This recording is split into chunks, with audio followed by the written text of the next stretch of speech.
स्वागत है आपका हमारे YouTube channel GK with me में।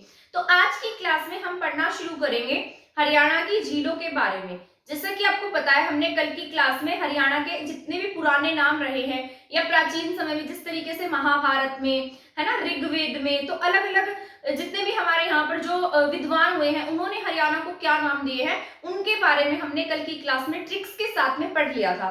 ठीक है, तो आज की जो हमारी क्लास रहेगी वो रहेगी हरियाणा की झीलों के बारे में। मैंने पहले यहाँ पर नोट डाउन कर दिया है और इसकी जो ट्रिक्स है ना उसको भी रेड कलर से हाईलाइट कर दिया ताकि आपको इसको समझने में आसानी हो। ठीक है, तो आज की हमारी क्लास शुरू करते हैं। सबसे पहले मैंने लिखा है कर्ण झील। क्या लिखा है? कर्ण झील। ठीक है, तो कर्ण झील जो है ना इसे एक और नाम से जाना जाता है, इसका नाम क्या है? चक्रवर्ती झील। ठीक है, तो कर्ण झील या चक्रवर्ती झील दोनों एक ही बात है और ये दोनों कहां पर है? करनाल में है। अब देखिए, मैंने यहाँ पर कै को हाईलाइट किया और यहाँ पर भी कै को ही हाईलाइट किया है। तो कैसे कर्ण, कैसे करनाल? क्योंकि करनाल क्या है? राजा कर्ण की नगरी मानी जाती है। ऐसा माना जाता था कि जो राजा कर्ण है ना वो यहाँ पर इस कर्ण झील पर स्नान करने आते थे और जाते हुए गरीबों को दान दिया करते थे। डेली क्या करते? दान देते थे। ठीक है, इसलिए इन्हें हम किस नाम से भी जानते हैं? दानवीर कर्ण के नाम से भी हम इन्हें जानते हैं। और कैसे कर्ण है और कैसे ही क्या है? करनाल। तो कर्ण झील आपको याद रखनी है कि कर्ण झील कहां पर है? करनाल में है। ठीक है, इसके बाद मैंने लिखा है बीवीपुर झील, है ना? क्या लिखा है? बीवीपुर झील। बीवीपुर झील कहां पर है? कुरुक्षेत्र में है। एक आपका बीवीपुर गांव भी है वो जींद में है, पर बीवीपुर झील जो है ना वो कहां है? कुरुक्षेत्र में है। कल मैंने आपको महाभारत के बारे में भी बताया था। मैंने आपको बताया था कि महाभारत में हमारे हरियाणा को क्या नाम दिया गया? बहुधान्यक, है ना? तो हमने ये जो बहु है इससे याद किया था। यहाँ पर किससे याद करेंगे? बीबी, क्योंकि इससे लड़ाई हुई थी। बीबी। बीवीपुर झील कहां पर है? कुरुक्षेत्र में है। तो यहाँ से बीबी से लेकर कुरुक्षेत्र को याद रख लीजिएगा, जिस तरीके से मैंने आपको महाभारत और बहुधान्यक याद कराया था। ठीक है, तो बीवीपुर झील का है आपके कुरुक्षेत्र में है। झील कुरुक्षेत्र में है और गांव कुरुक्षेत्र में नहीं है, ये झील है। ठीक है, इसके बाद मैंने लिखा है नजफगढ़ झील। ठीक है, नजफगढ़ झील के नाम से आपको पता लग रहा होगा कि इसकी ये जो झील है ये कहां पर होगी? नजफगढ़ में ही होगी। ठीक है, ऐसा माना जाता है कि कोई झील भी नहीं है, गंदे से पानी का क्या है? एक नाला सा है। ठीक है, तो ये नजफगढ़ झील कहां पर है? नजफगढ़ में है। ठीक है, इसमें से क्वेश्चन आता है आपके कि बताइए ऐसी कौन सी झील है जो मैदानी क्षेत्रों से प्रवेश करती है ना? तो इस तरीके से एक क्वेश्चन आपसे पूछेगा और वो कौन सी झील होती है? आपकी नजफगढ़ झील होती है। ठीक है, इसके बाद मैंने दो झीलों का नाम और लिखा है। एक है आपके ब्लूबर्ड, एक है आपके ब्लैकबर्ड। ठीक है, दोनों किससे शुरू है? ब से। ठीक, तो दो बै वाली कहाँ आएंगी? हिसार में। तो ब्लू वाली जो है ना वो कहां पर है? हिसार में है। और ब्लैकबर्ड कहां पर है? हांसी में है। हांसी किसमें है? हांसी भी हिसार में ही पड़ता है। तो दोनों झील कहां पर है? पहले वाली जो ब्लू बर्ड है, ठीक है, ब्लू को इस तरीके से लिखे आप, ब्लू। ठीक है, तो दो अक्षर वाली कहां पर है? तीन वाले में, यानी कि हिसार में है। और यहाँ पर ब्लैक यानी कि मैंने इसको तीन अक्षरों से लिखा है, तो ये कहां होगी? दो वाले में होगी। तो इसको अपोजिट याद रखिएगा। ब्लू वाली कहां पर है? हिसार में है। ब्लैक में यहाँ पर हिंदी से लिखते हैं तो तीन अक्षर आते हैं और ये कहां पर? हांसी में है। ठीक है, तो इसको आपको इस तरीके से याद रखना है। तो दो बै वाली, एक हिसार में एक हांसी में। ब्लू यानी कि जिसमें दो अक्षर है वो कहां जाएगी? तीन अक्षर वाली में, यानी कि हिसार में। ठीक है, और ब्लैकबर्ड वाली कहां पर जाएगी? दो अक्षर वाली में, यानी कि हांसी में। ठीक है, तो ये आपको इस तरीके से याद रख लेना है। जो आपके ब्लू बर्ड है ये क्या आपकी सबसे छोटी झील है। वैसे तो आपके ब्लैक बर्ड छोटी है, परंतु ये इसको हम काउंट नहीं करते क्योंकि डिस्ट्रिक्ट में नहीं है ये। वैसे कौन सी आपकी ब्लू बर्ड छोटी झील मानी जाती है।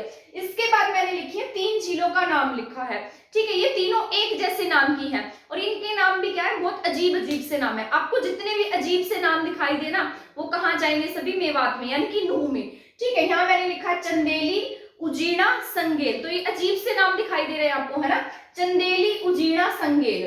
तो ये कहां पर है? नूह में, ये भी नूह में, ये भी नूह में। ठीक है, मैंने तो इसको इस तरीके से याद किया था, मैं आपको बता देती हूँ, थोड़ी फनी सी ट्रिक हो जाएगी। तो देखिए, सबसे पहले इसमें क्या है? मैंने इसके सेकंड लेटर से याद किया, दे, फिर इसका गे, जी, देगजी। क्या बन गया? ये देगची, है ना? देगची नहीं होती, उस तरीके से क्या है? ये देगची है। तो देगची वाली तीनों झीलें कहां पर है? नूह में है। परंतु आप इसको इस तरीके से भी याद रख सकते हैं कि इनके जो नाम है ना वो ज्यादा सुंदर से नहीं है, जैसे उजीना, संगेल, है ना, चंदेली। तो इस तरीके के जो नाम है वो कहाँ जाएंगे? आपके मेवात में जाएंगे। तो ये तीनों झीलें कहां पर है? नूह में है, यानी कि एक जगह का मतलब क्या है? तीनों नूह में है। मैंने इसलिए लिखा है तीनों ही कहां है? नूह में है। ठीक है, इसके बाद है दमदमा झील। ठीक है, ये आपकी बहुत इंपॉर्टेंट झील है। क्या नाम है इसका? दमदमा झील। दमदमा झील कहाँ है? आपके गुरुग्राम में है। ठीक है। और ये आपकी हरियाणा की सबसे बड़ी झील है। बहुत बार एग्जाम में पूछा भी गया है कि बताइए हरियाणा की सबसे बड़ी झील कौन सी है, या फिर ऐसा भी पूछा गया कि दमदमा लेक हरियाणा में कहाँ पर है। ठीक है, तो ये कहाँ आपके गुरुग्राम में है। ठीक है, मैं तो यहाँ पर गई भी हूँ, सोहना के आसपास जो ये लेक है ये पड़ती है, यहाँ बोटिंग वगैरह भी होती है। ज्यादा बड़ी भी नहीं है, बस मतलब इतना सूखी पड़ी है, आधे में ही पानी है। ठीक है, वैसे ऐसे कहा जाता है कि 3000 एकड़ में ये फैली हुई है। तो दमदमा लेक कहाँ पर आपके गुरुग्राम में है, सोना के आसपास के एरिया में ये लगती है। तो दमदमा कहाँ पर है, गुरुग्राम में है, और इसमें पानी इकट्ठा करने के लिए इसको बनाया गया था। ठीक है, बारिश वगैरह का पानी इकट्ठा करने के लिए बनाई गई थी। और क्या ये आपकी हरियाणा की सबसे बड़ी झील है। तो दम, अब इसको इस तरीके से याद रखिए, जिसमें दम होगा वही क्या होगा, सबसे बड़ा होता है। तो दमदमा, दम कहाँ है, गुरुग्राम में है। गुरु में क्या था, दम होता है। आपके गुरु में क्या होगा, दम होगा, तभी तो आपको बड़ा बनाता है ना। तो गुरु, गुरु क्या है, दम है। और ये कहाँ है, क्या है, आपकी बड़ी झील है। तो गुरु, दम और बड़ी, तो इस तरीके से आप इसको याद रख लीजिएगा, गुरु, दम और बड़ी। इसके बाद है बड़खल झील, ये भी आपकी इंपॉर्टेंट है। अब जो भी मतलब जिस तरीके से हम एग्जाम तो देने जाते ही है ना, तो जहां पर भी जाते हैं हमें कुछ ना कुछ वहां से नया देखने को मिल जाता है। तो उसी प्रकार से बड़खल कहाँ पर है, फरीदाबाद में। आप घूमने जाएंगे तो आपको पता ही लग जाएगा कि बड़खल है। बहुत बार तो कई बच्चों के एग्जाम सेंटर्स भी वहीं आसपास आ जाते हैं। तो बड़खल, बड़खल कहाँ पर है, फरीदाबाद में। बाबा फरीद की नगरी में क्या है, बड़ है। ठीक है, तो इस तरीके से याद रखिएगा, बाबा फरीद की नगरी में क्या लगा हुआ है, बहुत बड़ा बड़ है। बड़ का पेड़ होता है ना, तो बड़ कहाँ पर है, फरीदाबाद में। तो आपको इस तरीके से याद रखना है, बड़खल झील जो है वो कहाँ पर है, फरीदाबाद में है। ठीक है, और ये किस लिए बनाई गई थी, सिंचाई का पानी जो है सिंचाई के लिए बनाई गई थी, ताकि यहाँ से क्या किया जा सके, इस पानी से सिंचाई की जा सके। ठीक है, आई होप ये आपको समझ में आ गई होगी। एक बार मैं वापस से रिवाइज करा देती हूँ, फिर नेक्स्ट वाली हम इसको पढ़ लेंगे। सबसे पहले मैंने लिखी थी कर्ण झील। कर्ण झील कैसे, कर्ण कैसे, करनाल, और इसे हम क्या कहते हैं, चक्रवर्ती झील। ठीक है, इसके बाद बीबी, बीबी किसी की थी और लड़ाई कुरुक्षेत्र में हो गई, तो बीबीपुर झील भी कहाँ पर है, कुरुक्षेत्र में है। इसके बाद है नजफगढ़ झील। नजफगढ़ झील भी इसी के नाम पर है, तो कहां पर है, नजफगढ़ में है। इसके बाद है ब्लू बर्ड और ब्लैक बर्ड, दो झीलें हैं, मैंने आपको बताया है। ब्लू दो अक्षर का नाम है, और झील कहां जाएगी, 3 अक्षर, यानी कि हिसार में।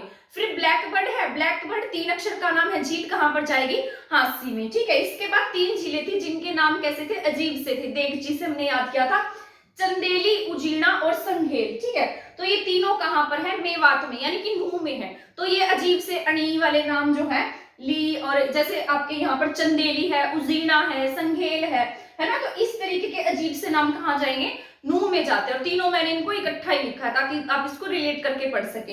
इसके बाद दमदमा, गुरु में क्या है, दम है, और गुरु कहाँ है, गुरुग्राम, और ये सबसे बड़ी झील भी है। ठीक है, इसके बाद बड़खल, बाबा फरीद की नगरी में क्या लगा हुआ है, बड़ है। तो बड़खल कहाँ पर है आपके, ये है आपके फरीदाबाद में, और किस लिए बनाई गई थी, सिंचाई के लिए, है ना।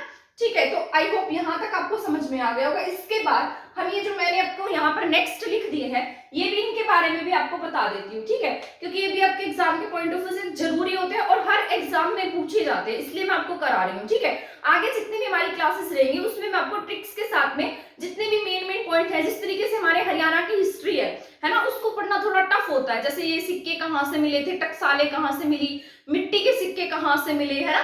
तो इस तरीके के क्वेश्चंस होते हैं ना जो हमें याद नहीं होते, तो वो भी मैं आपको ट्रिक्स के साथ में बहुत अच्छे से समझा दूंगी, ताकि अगर आपके एग्जाम में कोई भी क्वेश्चन आता है तो आपका रह ना जाए। सबसे पहले मैंने लिखा है यहाँ पर सुखना झील, है ना। इसके बारे में तो आप सभी ही जानते हैं, जो भी चंडीगढ़ गया होगा वो यहाँ जरूर गया होगा।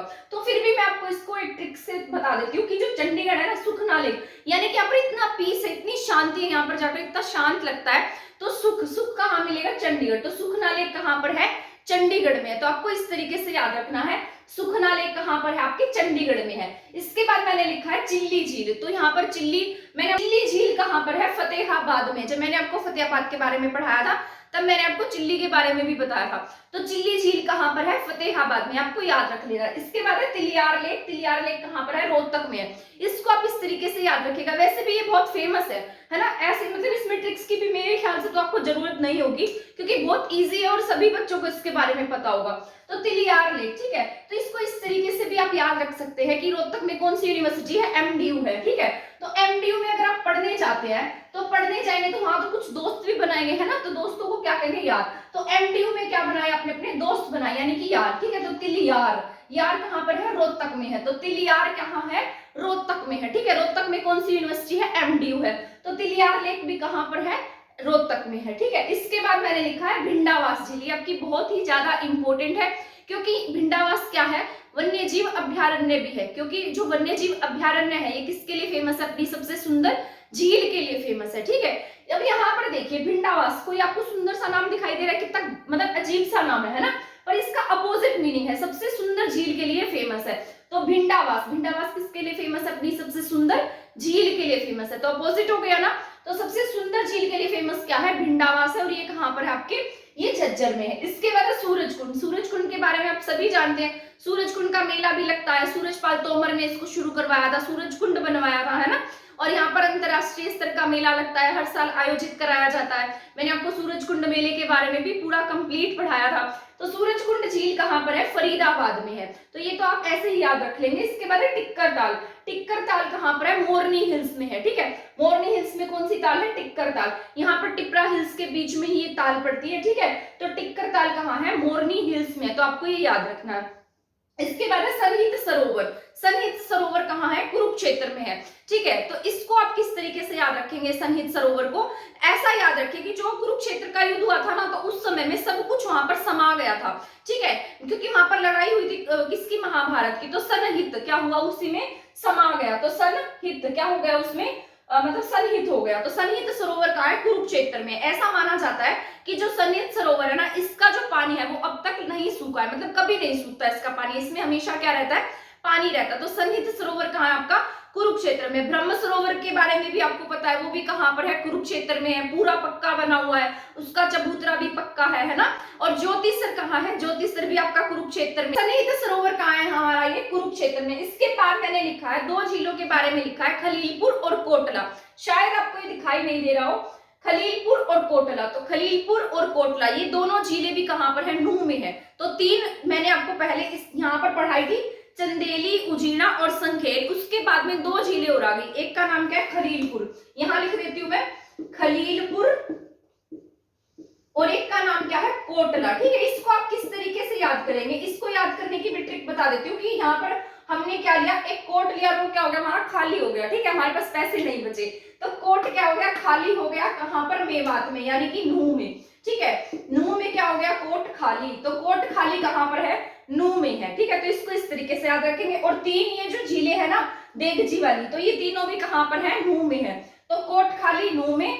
देगची भी नूह में। ठीक है, तो आई होप ये नूह वाली जो झीलें आपको समझ में आ गई होंगी। इसके बाद मैंने लिखा ब्रह्म सरोवर के बारे में, मैंने आपको बता ही दिया कि ब्रह्म सरोवर पूरा पक्का है ना, और कुरुक्षेत्र में है। इसके बाद नीचे लिखा है सुल्तानपुर, सुल्तानपुर जो झील है वो कहाँ पर है? गुरुग्राम में है सुल्तानपुर। तो सुल्तानपुर क्या है? नेशनल पार्क भी है आपका, और ये यहाँ पर क्या बनाया गया है? झील के रूप में भी इसको डेवलप किया गया है। यहाँ पर क्या आते हैं? प्रवासी पक्षी आते हैं, जो साइबेरिया से उड़कर आते हैं, है ना, साइबेरियन क्रेन कहते हैं हम जिसको। तो ये क्या कहाँ पर? हमारे गुरुग्राम में। तो सुल्तानपुर कहाँ है? गुरुग्राम में। एक झील और आपकी बिंदक्यार लेक, बिंदक्यार लेक कहाँ है? ये आपकी कैथल में है। ठीक है, तो मैं यहाँ लिख देती हूँ बिंदक्यार लेक। ठीक है, बिंदक्यार लेक कहाँ है? कैथल में है। ठीक है, तो ये आपको इस तरीके से याद रख लेना है। आई होप ये सभी झीलें जो है वो आपको समझ में आ गई होंगी। सुखना लेक चंडीगढ़ में है, चिल्ली झील फतेहाबाद में, तिलियार हम अपने दोस्तों के साथ कहाँ जाएंगे? एमडीयू रोहतक। भिंडावास नाम बहुत सुंदर नहीं है, पर झील सुंदर है, तो कहाँ है? झज्जर में है। सूरजकुंड झील कहाँ पर है? सूरजपाल तोमर ने बनवाई थी, फरीदाबाद में है। टिक्कर ताल मोरनी हिल्स में क्या है? ताल में क्या है? मोरनी हिल्स, मोरनी हिल्स में टिक्कर ताल है। सनहित, सब कुछ समा गया, सनहित, तो ये कहाँ पर है? कुरुक्षेत्र में है। खलीलपुर कहाँ पर है? खलीलपुर और कोटला, मतलब कोट क्या हो गया? खाली हो गया, कहाँ पर? नूह में। इसके बाद है ब्रह्म सरोवर, आप सभी जानते हैं, कुरुक्षेत्र में। सुल्तानपुर के बारे में भी आप सभी जानते हैं, तो ये कहाँ पर? हमारा गुरुग्राम में। ठीक है, आई होप आपको ये जो मेरी ट्रिक्स के साथ में मैंने आपको झीलों के बारे में पढ़ाया है समझ में आ गया होगा। तो नेक्स्ट क्लास हमारी रहेगी ऐतिहासिक सिक्कों के बारे में, प्राचीन सिक्के जो हमारे कहाँ से, मतलब हरियाणा में कौन से सिक्के कहाँ से मिले, तो इसके बारे में हम पूरा डिटेल से और ट्रिक्स के साथ में पढ़ लेंगे, ताकि आपको उसमें कोई भी मुश्किल ना आए और उसको आप आसानी से याद रख सके। ठीक है, तो आज के लिए हमारा इतना ही था। तो आगे और इसी तरीके की क्लासेस देखने के लिए हमारे चैनल के साथ बने रहिए। थैंक यू, धन्यवाद।